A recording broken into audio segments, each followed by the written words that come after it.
science without this higher level of consciousness would tend to solve problems for lower levels of consciousness, you know, which I think is what we're seeing right now, which is, you know, we're not even going to get into that, but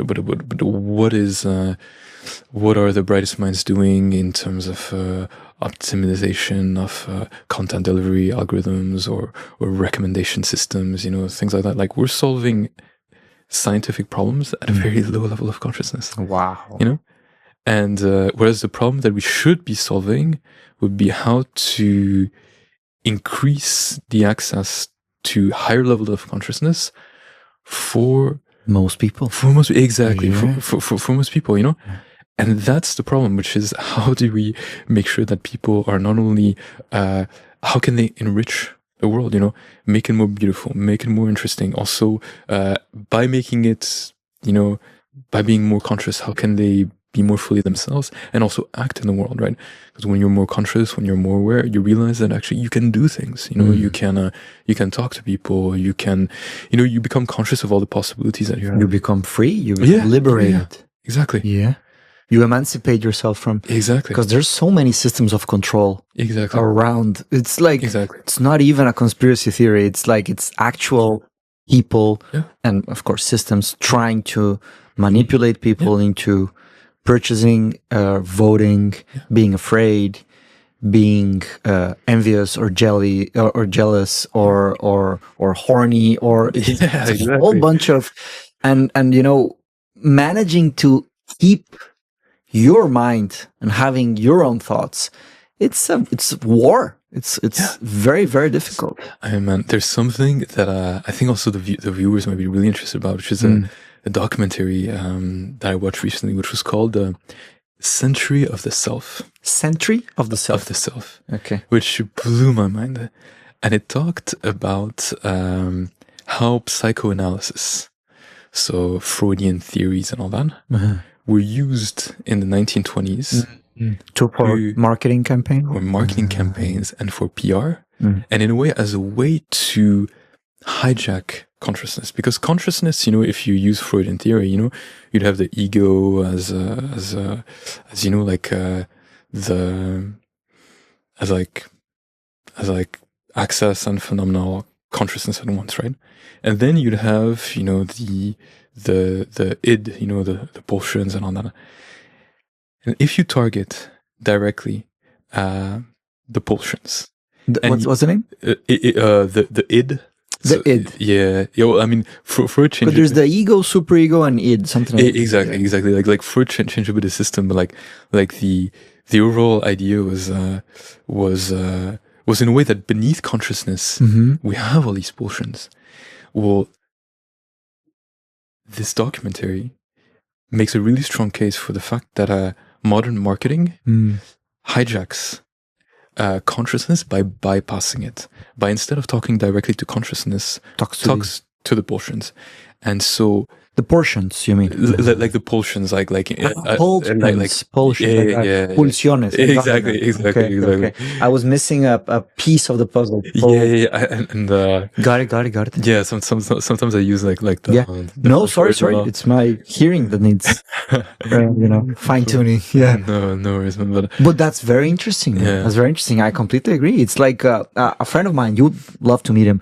I want to introduce you to so many people. We'll get to those eventually. My friend Fintan, he's a cognitive scientist, and he told me one day, like, man, look, we all have an animal inside of us, and we have to be aware of it. That and sometimes we're really scared, and it's like, calm down your animal inside of you, and then like it's kind of a strange conversation. There's many natures inside a person, and if as you said, it's really Machiavellic, like bypassing and then we have all these ideologies, and then in social media, how does one begin to understand what one has, you know, inside? I call, you know, cookies that get installed in your phone or computer. I call them leeches, you know, sanguijuelas in Spanish, that they suck your blood, you know. The person that named them cookies was an evil genius. Because it's like, because it feels so friendly. Yeah, accept the cookie. Just, you want some cookies? Yeah. What does that mean?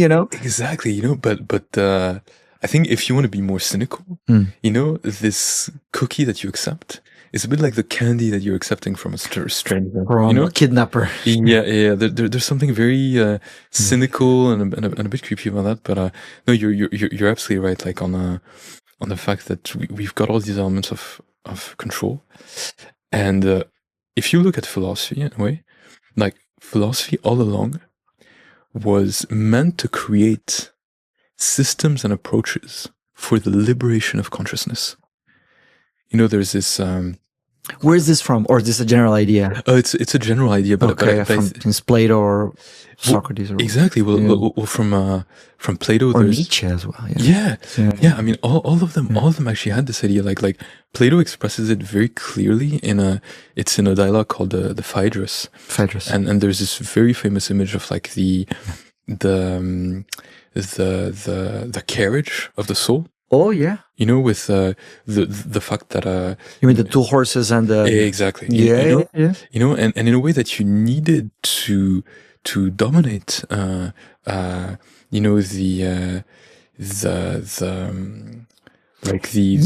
heart. There's a thumos and epithumethikon. Exactly. And so it's the one would be the good horse and the bad horse, like the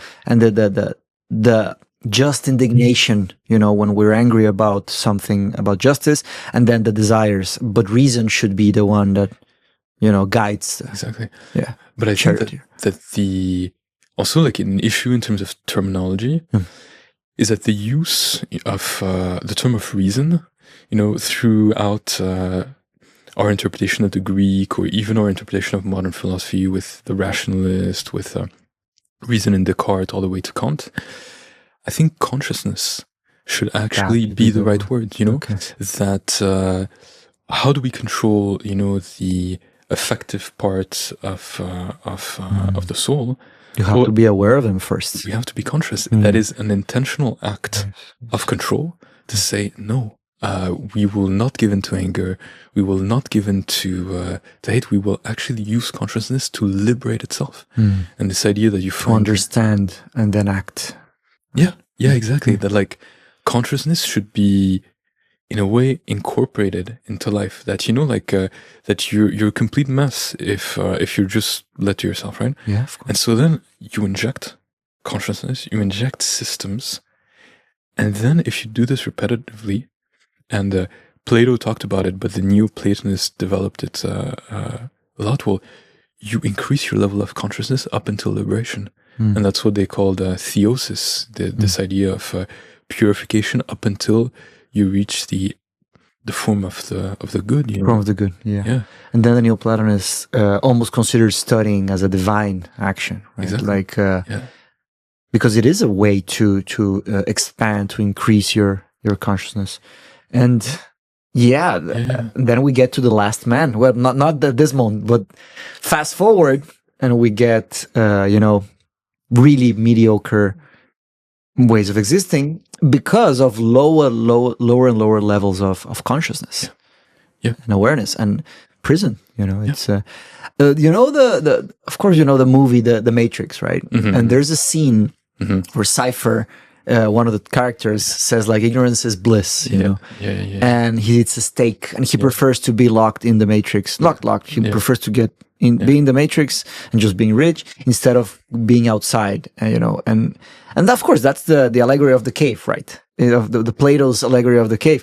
But he would prefer to be a prisoner than be outside with all the comforts. And this idea has really stuck. I'm really angry at this. Like, a lot of people in the world just really actually think that ignorance is bliss. And what do you think this means, man? Because like, have the philosophers failed us? Because in a way, I don't know, like, talking really broadly, right? Like, religion in a way superseded philosophy in the Roman world, the Christians, and then science in a way superseded religion, out of power, out of control. And there are some that might argue that AI is trumping, is defeating science. In that we don't even use a scientific method anymore. Science is done. You don't need a thesis. You just need data. And you know, it's like the model proposes like